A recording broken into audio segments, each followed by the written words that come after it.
What is up, everybody? It's your boy Tay from No Cap the Podcast, and I know what you're thinking. Wow, you're live 2 days in a row. I know. But I'm live today because we have a very special guest today, and today is Hip Hop Day. So what's happening tonight is we have a very special artist. I met this person, I want to say 13 years ago, and it's just crazy. Like she's been on her grind, like she really has. But enough talk about that. Here's her little intro to here's the little intro to Elsie the Poet. Let me tell you a little something. I'm on the other side. Females don't get credit for they grind. I do everything alone, don't need a man to shine. My ex killed it on the beats, barely killed it on the sheets. Then he couldn't love me for me. Stupid I'm nigga. Fucking crazy. This nigga think I got time. I ain't got no time. Hey, Welcome to No Cap the Podcast. So tell us about yourself. Who are you? Where you from, and what's going on? okay. So my name is Elsie the Poet. I am a poet, rapper, artist, engineer. I do a little bit of everything, and I've been rhyming for about like 15 years, 15, 16 years. Um, I'm a traveler. I take my music wherever I go. I also do film. Like I'm pretty much like self-sufficient. I've been I've been rapping and doing like poetry slams, and they've been doing like performances in different concerts, networking with people. I pretty much like put myself out there. Um, and like I'm hip hop is like my main thing. That's hip hop is a part of me. Hip hop is my life. So that's what I do. Okay. So, what inspired you to start writing music and stuff like that? So what inspired me to write music was that when I was, coming up, um, I was never really heard. Like nobody really like listened to me. Like when I had something to say, I was just, dismissed a lot. And I kind of got like tired of it. So I was like, you know what, like, since I can't be heard, then I would just like express my feelings onto paper. And I started expressing my feelings on paper, and then I started like putting it into showcases. And like on my very first show that I ever did, which was like in 2006, if I'm not mistaken. Yeah, I think it was 2006. um I did a performance, and I got like so much positive feedback that like I didn't think that, like anybody would pay me any mind. So after that first show I ever did, I was like, you know what, like I really like this feeling of being heard. Like I feel like there's someone out there really listening to me. And like I just became hooked on that feeling of being heard, and then I just kept doing it. I kept performing. I started like, it went from me writing my songs onto paper to, like me talking about other things, like talking about things from other people's perspective and things about other people's experiences, and also even like fictional things. So I just was like, I really enjoy the process of creating the art and then turning it into something beautiful, and just showing everybody like, hey, this is what I did, this is what I created from, something that was just in my mind, and just turning it into life. So I really like, felt like it was just necessary to put myself out there. I felt like that became my purpose. and I was also learning myself. So, I just feel like it became my mission to just be a hip hop artist and really like be myself everywhere I go. Okay, okay. So that's also very important to be yourself. So what I want to know is how did the environment you grew up in like influence the style of music that you make? So basically, the style basically came from like, just like what listening to what I thought sounded good. So I was listening to Nas coming up. I was listening to Clips. I was listening to Jay-Z, so um I started doing my own digging in the crates and seeing what kind of other styles is out there that, is to my liking. And then that's when I started listening to some Pac, Tupac, and Biggie, Big L, and I was just like amazed by the versatility that's out there. And I was just like, oh, like this is the kind of sound I like. So let me just put my own flavor into, what I already like. So listening to those artists is what really like helped me develop my sound. Okay, okay. Hmm. Can you walk us through how you write and or create a song? Like how do you create a song? Yeah. So basically, like the way I create a song, well, normally there's different ways. So normally the first thing I do is I need to have a good beat. Like if there's a beat that I'm going crazy about, then that's what I'm gonna focus on. And once I hear the beat, I'm like, okay, like let me see what I could think about based off of how I'm feeling on the beat. So like if I feel like I gotta be aggressive, it's because I'm hearing that aggressive tone on a beat. So let's say for example, if it's an aggressive tone, I'm gonna be like, all right, so now I gotta talk about something that, like I gotta talk something with an aggressive tone. And I'm like, all right, so boom, all right, now I know what kind of vibe I'm going to. So now I'm gonna start writing about what I'm thinking about that feels like it goes with the beat. So like if I got to talk about some hood stuff, like surviving in the hood and things like that, like okay, I got to come up with a story, because not everything I write is nonfiction, of course. So if I'm thinking fictional, I'm gonna come up with a story. Like one of my favorite songs is "I Gave You Power" by Nas, and he describes like he's telling a story about his point of view of a gun. So it's like the way he broke everything down. So I'm thinking that way when I'm hearing a beat that I feel like I could write something fictional or something like that. So a storytelling song. So um I basically, once I write everything, I start reciting the flow. I see if it makes sense, if I like the flow, if I don't like the flow, how I'm gonna switch it up. And then boom, once I finish the song, sometimes I'll do a two-verse song. Sometimes I'll even do one verse and a hook. But it pretty much depends, like if I feel like the beat should be a long song or a short song. So, or like even a skit, So basically, once I finish writing everything, I'm like, all right, boom. So now I feel like it makes sense. I feel like it's going good. I feel like it's, what I mean? Like it's leveled out, balanced out. So now I can record it. So I record it, boom, and sometimes I may switch up a little bit more things after the recording because sometimes I got to hear myself on the track to feel 100% confident. So that, what I mean, that part is like, okay, if I rock with it, I'm keeping it. If not, then I just tweak a little bit of things and then boom, and it's all done. Okay, okay.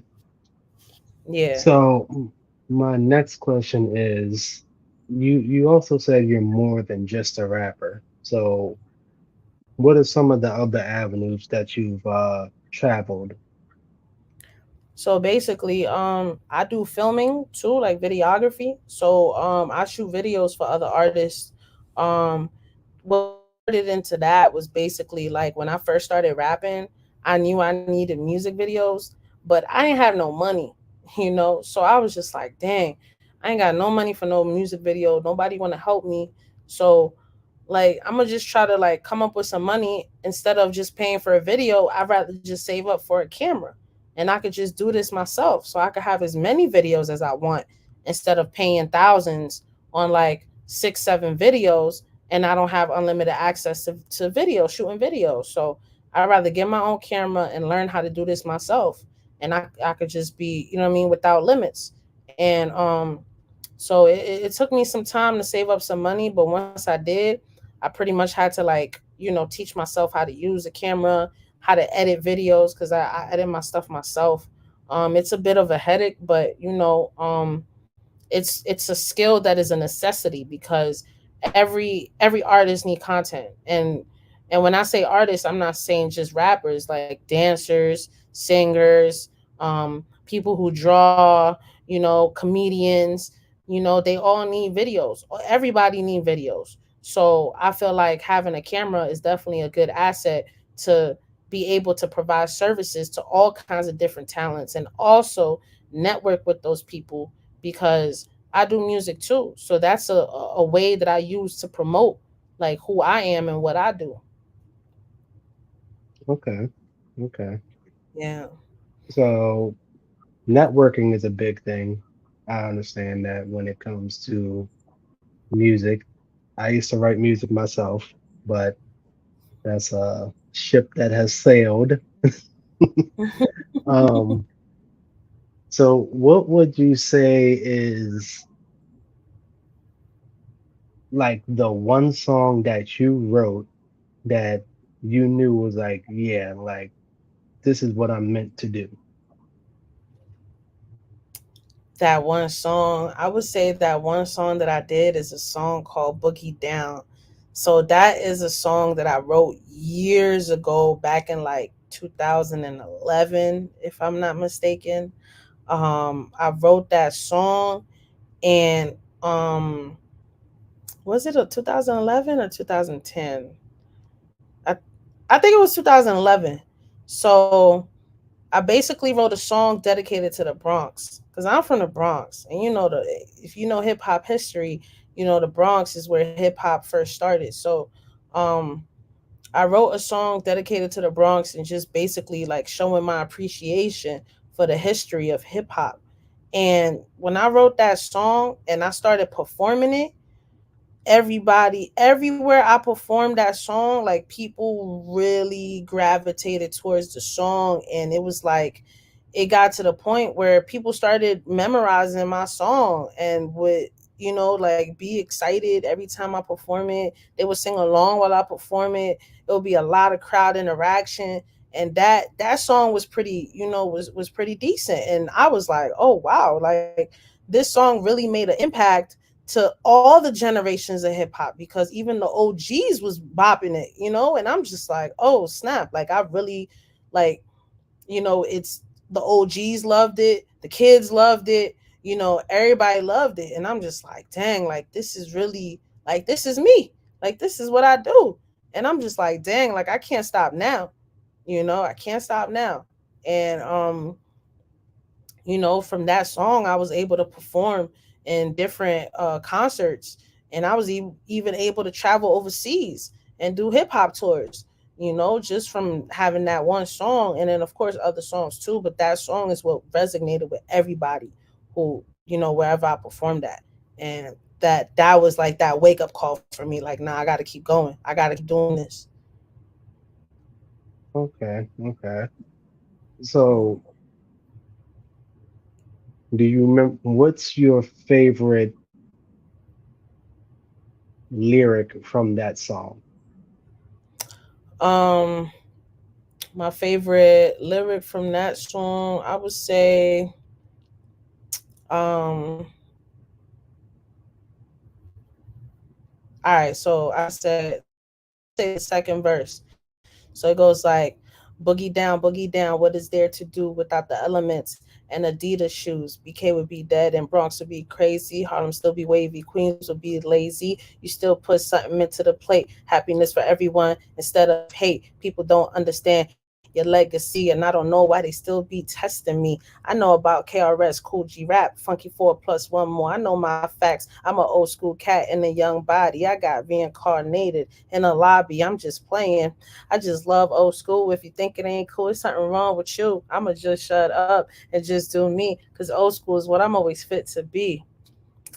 Yeah, so that was the second verse for Boogie Down. And I basically that was my favorite, like that was like I'm talking that talk, and then I'm letting people know, like, yo, like, although hip hop started in the Bronx, I'm showing love to all the boroughs. And if it wasn't for hip hop, like, where will all the boroughs be? And then it's like I'm letting people know, like, I know my history, like, I know about KRS, Cool G Rap, Funky 4 plus 1 more. Like, I know about these people that made an impact in hip hop history.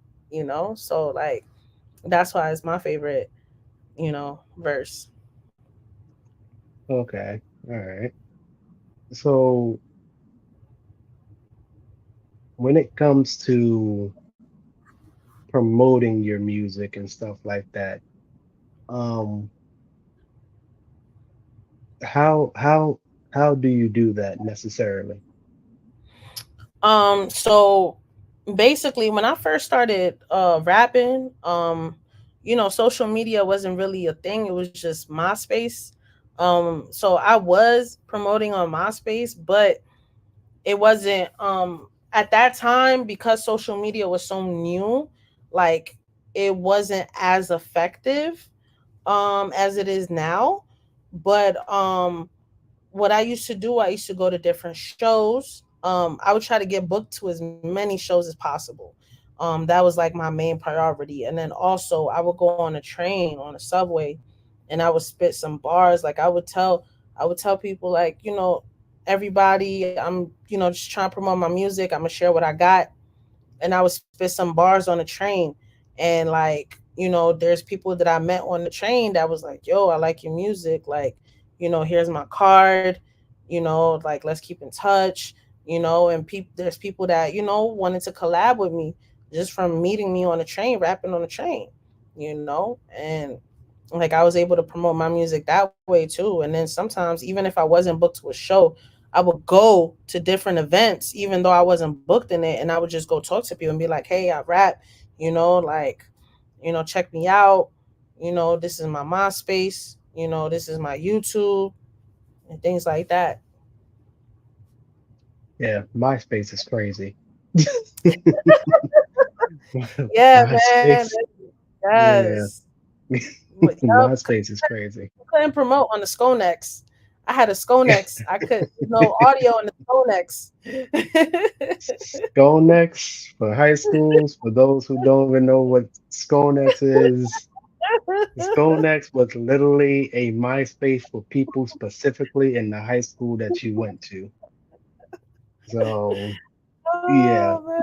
it was a time back then. It was a That was, time. yes, that was, man. Like, oh man. Yeah, that was definitely a time.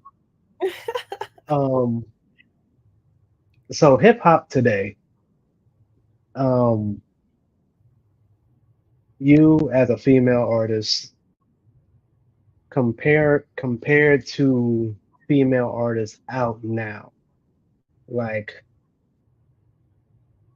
how would you say, I'm gonna give you a list of names and you tell me how you would say you stack up against them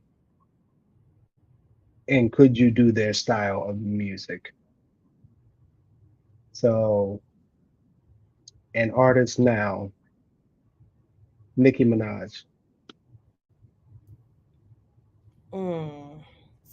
Um, Nikki, I respect her grind. I respect her grind. Her style is different compared to mine.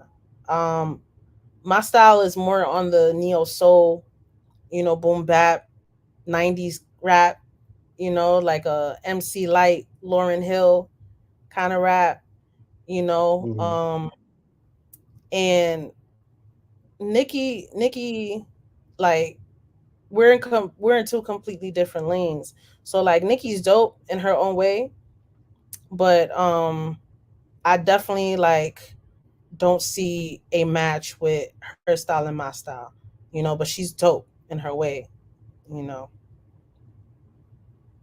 Okay, okay. And let's see. Uh Cardi B, So Cardi Bronx B, rapper. yeah, she from the Bronx, you know, like her grind is crazy. Like I love her grind. Cardi B, like I could see myself doing something with Cardi B, although we have different styles. We have two completely different styles, but because we from the Bronx, like I feel like, you know, there's some potential there with like some kind of collab because like we could make it work. Just for the Bronx, we can make it work, you know. Definitely, definitely. And Hmm. I would like to see a collab because you have two completely different styles, two completely different styles, and I feel like that would be an interesting collab to say the least. So I'm gonna give you another Bronx artist. Just give me a second with this one. Ice Spice. Ah, so, whoo, okay. So Ice Spice, she, you know, she's very interesting. Um, I would, I would say like, damn, it's like I would put Ice Spice. I said Ice Spice. I would throw her on a skit. Like I would put her in a skit where she's talking, not rapping. You know, Mm, yeah, like I would do like some kind of skit with her, but I wouldn't do a song with her, but I definitely like put her in a skit. okay, okay. You said that as nicely as possible, because because me, I would have just said, listen, your son go back to working at Dunkin' Donuts on Fordham. So yeah, but like she I mean, she got something going for her, I guess, right? But Yeah, let's see. How do you feel about the current state of hip hop at this point in time? I feel like right now hip hop is like crippled, and it just needs some healing. Like that's how I'm feeling right now.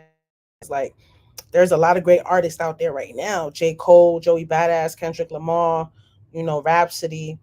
There's a lot of great artists out here. But, you know, what's being marketed is, you know, the cripple side, you know, and I just feel like the industry needs to do better in um better marketing with more diverse artists. And of course, because the music industry is not ran by people like us, you know, that plays another factor. So I just feel like the hip hop culture needs to come up with a solution to how the industry should be ran because, you know, we the ones that started hip hop. Why is somebody in a suit and tie that don't even know our culture, that never lived our culture, have some kind of control in the music industry? I just don't think that's fair.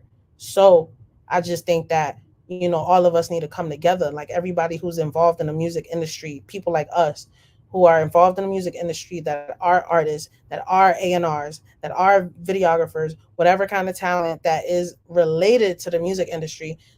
Like there needs to be some kind of solid plan where we're doing this independently as our people, like without relying on, you know, Sony, Columbia, you know, Universal, without relying on those major companies. We need to have our own, and that's how I feel. Okay. So you kind of answered my next question. Like the question was going to be like if you were to Would you prefer to be signed by a major record label or start your own record label? I would rather definitely have my own record label. Now, would I be open to being in a major record label? Yeah, temporarily, but just something like something as a stepping stone. But I don't like if I'm in a major label, that's not something that I like get comfortable in, because I'm fully aware of the things that go down in major labels, like financially, mentally, spiritually. Like there's certain things that that goes against my morals, so I just have to be ready to fight that, because I'm not going to go against my morals just because I'm in a major label. Um so that's pretty much why I don't see myself being long term in a major label, because once they start trying to change me or have me do things that I would never do, then that's when I'm out. Okay, okay. Hmm. So, have you ever collaborations with rappers and or singers? What was one of your most memorable collaborations on a song that you've done? um I would say I would say Sticky Fingers from Onyx. Um, Shout out to Sticky. We did a song together for my last project called Vulnerable Games. The song that me and Sticky did is called Heavy Grind, and that was something that I feel like it was memorable to me because well, first of all, resonated with me. The whole project was like everything, pretty much my experiences. And I felt like Sticky being on a song with me on a love project, I felt like the song itself, you know I had to make it I had to make because if you know Onyx, they're real hardcore, and I do have some hardcore styles, that I could mess with. So I pretty much had to tap in with my hardcore style when he hopped on my track. So yeah, the song was definitely a memorable one. Okay, all right. Um, for those of you watching on Instagram, we're about to end stream over there soon. So hop on over to YouTube or Facebook for us. Um, but what is a dream collaboration that you always wanted to do? Collaboration. Whew, I do have a list of people, but if I was my number one dream collaboration is Nas. He's one of my favorite, MCs, and I feel like if like doing a song with Nas, that would not just like change my life, but I feel like it would it would just feel right. I would feel complete. I would feel fulfilled. Um because he like just listening to him is what like inspired me most times, is he's gifted, and it's like for years I've been wanting to do something with Nas. So like yeah, he's my dream. He's my dream collab for sure. Okay, okay. So do you have any upcoming projects you want to let the people know about? So I'm actually I am working on an EP. Um and it's in the works. Um I'm still like I have some songs ready, for the EP. I'm still in the recording process. So I will be releasing an EP sometime next year. Okay, okay. Yeah. Uh, for those of you watching, you can always follow her on IG at Elsie the Poet to get any updates on her EP dropping and stuff like that. But um, So, what would you say so if you were to get signed right now by a company wanted to sign you, they said we're just going to sign you. What's the lowest amount of money you would accept to be signed by said company? The lowest amount I would accept. Now, Um, now they said that you don't have creative control. They write all your songs for you. mm, hmm. Okay. So the lowest I would accept for them to have full creative control, I would say like $1 million. That's $1 million. that's the lowest.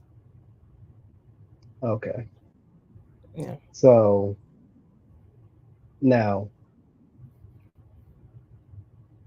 is it important to you to have full creative control over your music, or are you Yes. okay with other people? Oh, okay. Yeah, it's very important for me. But if money talk. So if it's over 1 million, yeah. But like I said earlier, I wouldn't be content getting comfortable in the major label. I would not stay for a long time. So I'll take that mill and make investments so that by the time I'm out, I could already be doing my own thing. Okay. Okay. Hmm. Well, that is all the questions I have for you right now. But for those of you still watching, we appreciate you watching. And we have a quick little announcement. Next week, the 28th, there will be another young woman from Brooklyn on the show. And next week, Allie Mae from TikTok is going to be on the show. So stay tuned for that one and be prepared because trust me, she has a lot to say. But Elsie the Poet, I want to thank you for being on the show and Thank you. answering my questions and things like that. Is there anything you want to let the people know before we head out? Make sure all of y'all follow No Cap the podcast. That's the best podcast out right now. So stay tuned to more episodes. All right. And yeah, follow No Cap the Podcast. You see it scrolling at the bottom of the screen, wherever you're watching. And once again, thank you for being on the show. But I also want to have you on the show in a couple of weeks because we're going to have another young lady who also raps that you just might know from our past. Um, you may know her. You probably rapped with her or seen her at a show. Her name is Pretty Lion. You might know her. Sounds So, yeah. But we're mm, going to head out of here. So, everybody just stay humble, wash your hands, wash your ass. You know, things crazy out here. COVID is still a thing. Make sure you're good and have a good night, everybody.